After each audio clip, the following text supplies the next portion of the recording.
안녕하십니까. 새생명교회 수요일 저녁 말씀을 함께 나눕니다. 오늘은 8월 16일 수요일 저녁입니다. 계속해서 치유와 회복에 관한 말씀을 함께 나누고 있습니다. 치유와 회복이 돼야 하나님의 온전한 인격으로 우리가 성장할 수 있고, 또 하나님의 온전한 인격으로 성장해야 우리가 세상 가운데 빛이 될 수 있습니다. 세상 가운데 소금이 될 수 있습니다.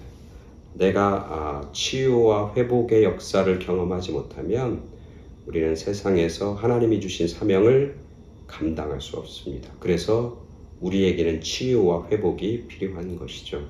오늘은 그 6번째 시간 말씀을 함께 나눕니다.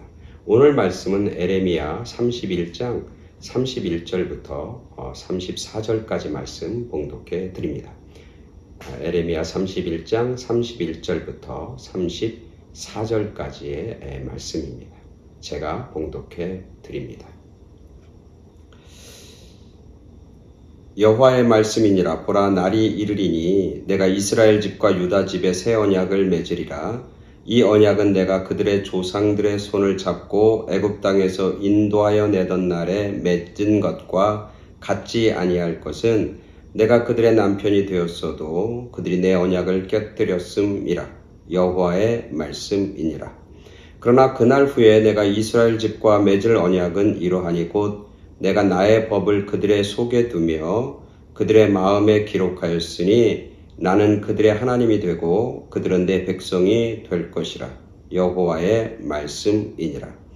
그들이 다시는 각기 이웃과 형제를 가르쳐 이르기를 너는 여호와를 알라 하지 아니하리니 이는 작은 자로부터 큰 자까지 다 나를 알기 때문이라. 내가 그들의 악행을 사하고 다시는 그 죄를 기억하지 아니하리라. 여호와의 말씀이니라. 아멘. 하나님께서 에레미야 선지자를 통해서 하나님의 말씀을 하고, 그래서 계속해서 오늘 본문에 보면 이것은 하나님의 말씀입니다. 이것은 하나님의 말씀입니다. 그렇게 반복적으로 강조하고 있는 겁니다. 누굴 향한 하나님의 말씀이냐면 하나님의 백성들, 그 당시 유다 백성들과 이스라엘 백성들에게 해주신 하나님의 말씀이고, 오늘을 살고 있는 저와 여러분 하나님의 백성과 자녀들에게 해주시는 하나님의 말씀인 것입니다. 이 말씀의 핵심은 그겁니다. 내가 너희들에게, 하나님의 백성들에게 새로운 언약을 주겠다. 옛 언약이 있는데 새로운 언약을 주겠다. 쉽게 얘기하면 구약이 있는데 신약, 새로운 약속, 새 언약, 뉴 테스트먼트를 너희에게 주겠다. 그렇게 하나님이 말씀하시고 약속하신 거죠. 그 이유는 뭐냐면 그들이 옛 언약을 제대로 지키지 못했기 때문입니다. 상식적으로 생각해 보면 옛날의 언약을 지키지 못한 사람에게 새로운 언약을 주는 것이 무슨 의미가 있겠나, 그런 생각이 듭니다. 하나를 하는 걸 보면 10가지 하는 걸 우리가 알 수 있잖아요. 옛날의 언약도 지키지 못한 사람이 새로운 언약을 준다고 해서 그 사람이 새로운 언약을 지킬 수 있는 힘과 능력이 있는가? 라고 생각해 보면 그렇지 않아요.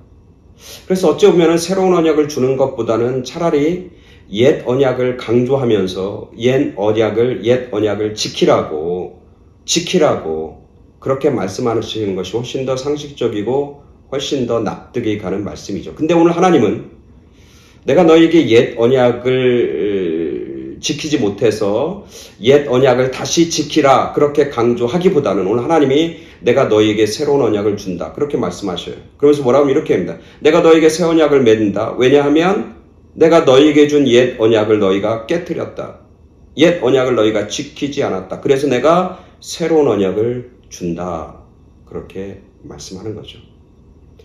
근데 오늘 말씀을 묵상하다 보니까 하나님이 하나님의 백성들을 너무너무 사랑한다.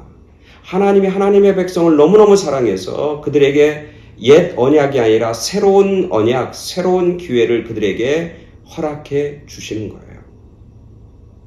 하나님은 우리들에게 새로운 기회를 허락해 주시는 하나님.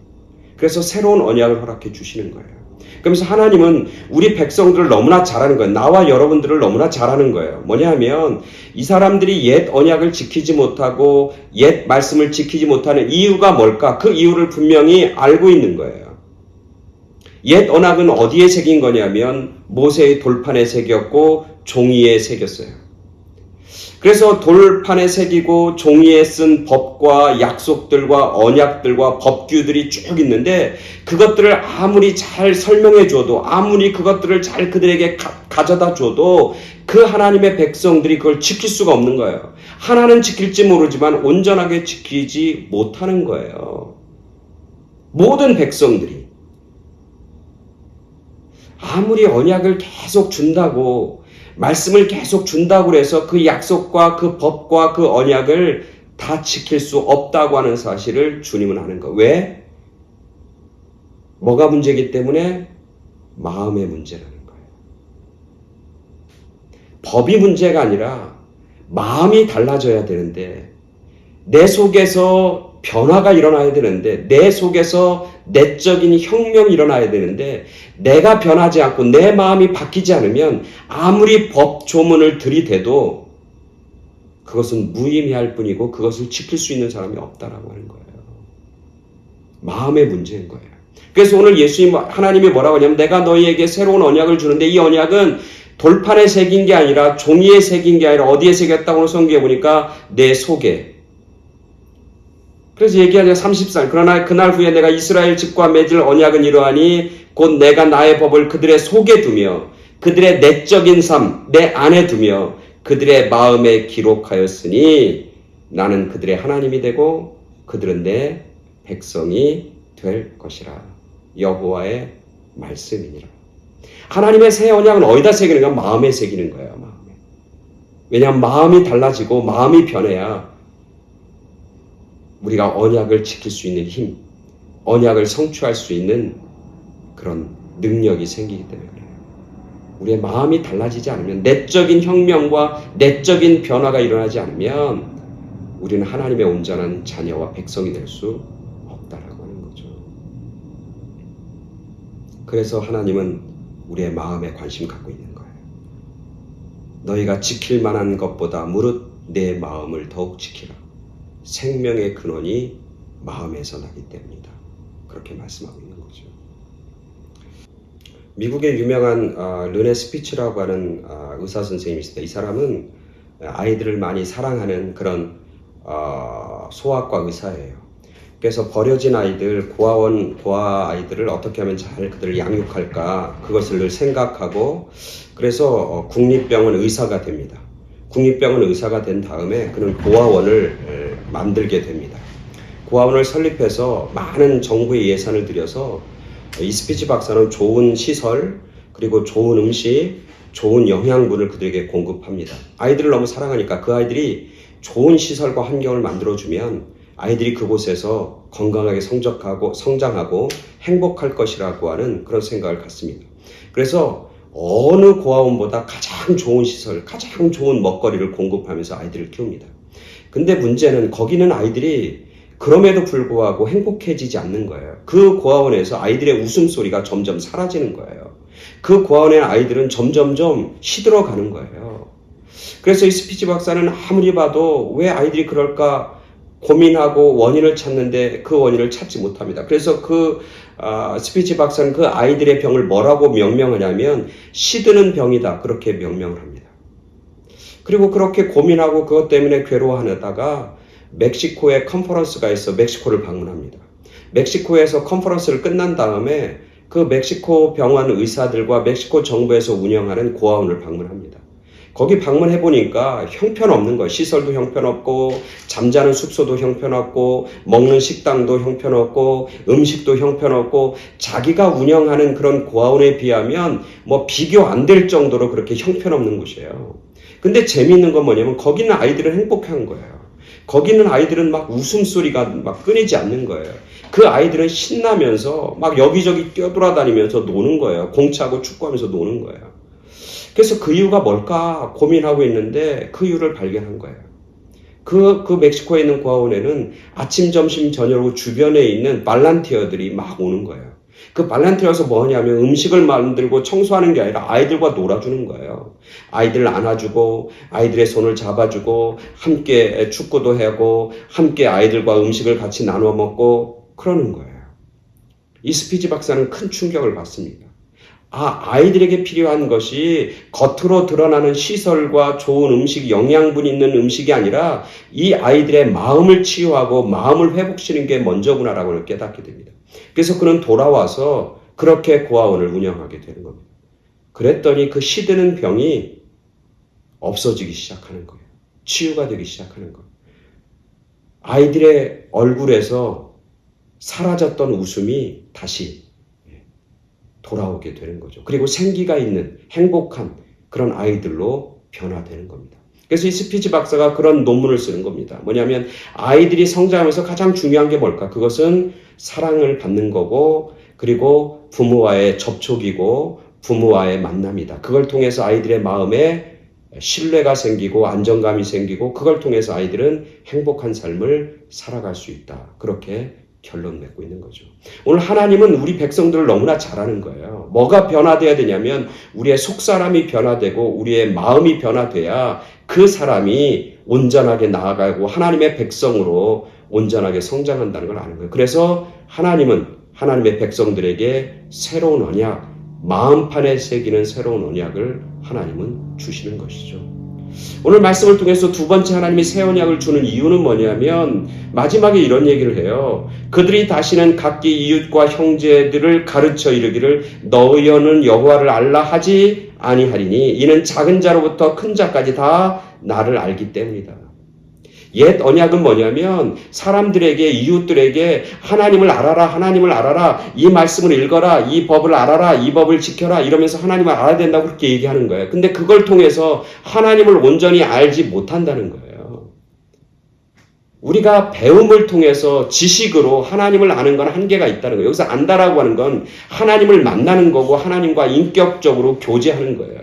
그 하나님을 아는 것, 하나님을 경험하고 체험하는 거는 배워서 되는 게 아니라는 거예요. 공부를 통해서 되는 게 아니라는 거예요. 지식을 통해서 되는 게 아니라는 거예요. 그래서 뭐라고 하냐면 이제는 다시는 형제들과 이웃들에게 하나님을 알라고 가르칠 필요 없다는 거예요. 그것은 실패하는 거라는 거예요. 그래서 뭐라고 하냐면 이제 새 언약이 너희 가운데 임할 텐데 그 새 언약을 받은 사람은 작은 자나 큰 자나 다 하나님은 알게 되어 있다. 즉 하나님을 아는 건 뭘 통해서? 하나님의 은혜를 통해서. 우리 마음속에 새겨진 하나님의 은혜, 우리 마음 가운데 임하신 예수님의 은혜, 우리 마음 가운데는 하나님의 사랑을 통해서 우리는 하나님과 만나고 하나님과 인격적인 그런 관계를 유지하게 된다고 그렇게 오늘 하나님이 얘기해요. 그래서 새 언약이 필요한 거. 뭐 하기 위해서? 하나님을 더 알기 위해서. 하나님을 더 만나기 위해서. 하나님과 더 친밀한 교제 가운데 들어가기 위해서 하나님은 우리에게 새로운 언약을 허락해 주시는 것이죠. 근데 이 새 언약이 언약으로서의 역할과 열매를 맺기 위해서는 정리해야 될 것이 필요한 거예요. 그게 마지막 오늘 결론입니다. 뭐라고 하면 이렇게 얘기해요. 나를 다 알기 때문에 내가 그들의 악행을 사하고 다시는 그 죄를 기억하지 아니하리라. 여호와의 말씀입니다. 새 언약을 주시면서 하나님이 옛날에 있던 과거의 그 아픈 기억들, 죄책감들, 상한 감정들, 상한 마음을 다시 갈아엎어 주신다는 거예요. 새 밭을, 마음의 새 밭을 하나님이 만들어 주신다는 거예요. 이게 우리에게 얼마나 큰 은혜인지 몰라요. 하나님 뭐한다? 용서하신다는 거예요. 하나님이 뭐한다? 너의 잘못과 너의 아픔을, 너의 그 잘못된 그런 기억을, 하나님에게 가지고 있는 잘못된 그런 죄책감을, 너희가 가지고 있는 그런 악한 감정과 악한 기억들, 그것들을 다 하나님 뭐한다? 용서해 주신다는 거예요. 기억하지 않는다는 거예요. 성경에 보면은 기억하라고 하는 단어가 75번 나오는데 기억하지 말라, 기억하지 않는다는 단어는 그것보다 3배가 많이 나와요. 우리는 과거에 상한 어떤 감정, 아픈 감정, 아픈 마음, 그리고 우리가 가지고 있는 그런 어긋난 잘못된 그런 기억들과 감정들을 수없이 쌓아놓고 있어요. 근데 이 기억과 이 감정이 정리되지 않으면 새로운 곳으로 나아갈 수 없는 거예요. 오늘 하나님이 정리해 주시겠다는 거예요. 왜? 새 언약을 맺기 위해서는 과거는 정리해야 되는 거예요. 우리가 하나님과 새로운 인격적인 만남을 이루기 위해서는 과거는 정리돼야 되는 거예요. 그게 두 가지인데 하나는 용서고 기억하지 않겠다는 거예요. Forgive, forgot, forget 이 두 가지인 거예요. 내가 너를 용서하고 너의 잘못을 너가 옛 언약을 지키지 못했던 그런 죄책감 그런 것들을 내가 다시 기억하지 않는다. 이제 새로운 관계로 나아가야 된다. 오늘 주님 하나님이 그렇게 우리에게 말씀해 주시는 거죠. 오늘 우리 살아가면서 나에게 안 좋았던 기억과 감정들이 있습니다. 가족 간에 내 아들, 내 딸들과의 아니면 서로 배우자와의 관계 속에서 그런 악한 감정들, 상한 감정들, 억눌린 감정들 이런 것들이 있는 거예요. 그거를 하나님이 뭐한다? 용서해 주신다. 하나님이 그걸 뭐야? 기억하지 않는다. 이 하나님의 이 용서의 은혜, 하나님이 다시는 너의 그 잘못들, 너의 아픔들, 그걸 기억하지 않는다라고 하는 거는 우리에게 큰 은혜이고 그것을 가지고 치유와 용서를 우리가 경험한 사람들은 그 힘 가지고 다른 사람을 용서할 수 있는 거예요. 다른 사람과의 관계 속에서 가지고 있는 상한 감정들, 그리고 그 사람의 잘못들을 뭐야? 기억하지 않을 수 있는 거예요. 치유와 회복이 가능하다고 하는 사실을 오늘 말씀하고 있는 겁니다. 내가 기억하고 싶지 않았다고 해서 기억할 수 없는 게 아니에요. 기억나지 않는 게 아니에요. 하나님의 용서를 경험해야, 하나님의 치유를 경험해야 더 이상 억눌린 기억과 감정과 상한 감정과 기억들이 나에게 발목을 잡지 않아요. 나를 더 이상 새로운 관계로 나아가는 데 있어서 방해물이 되지 않는다고 하는 사실을 오늘 주님은 말씀하고 있는 겁니다. 여러분에게 그런 감정과 기억들이 있다면 오늘 하나님의 음성을 듣길 바랍니다. 내가 용서한다. 내가 다시는 그것을 기억하지 않는다. 이제는 새로운 언약으로 새로운 관계로 나아가는 것. 그게 바로 내가 원하는 거고 내가 기뻐하는 것이다. 그렇게 주님이 말씀하고 있는 것이죠. 그 용서와 그 회복의 은혜를 우리가 경험하고 새롭게 하나님 앞에 나아가는, 새롭게 사람들 앞에 나아가는, 새롭게 내 인생을 멋지게 시작하는 그런 저와 여러분 모두가 되고 풍성한 열매, 풍성한 만남과 그리고 관계의 회복이 있는 그런 축복을 경험하는 그런 저와 여러분 모두가 되길 간절히 축원합니다. 아멘. 감사합니다.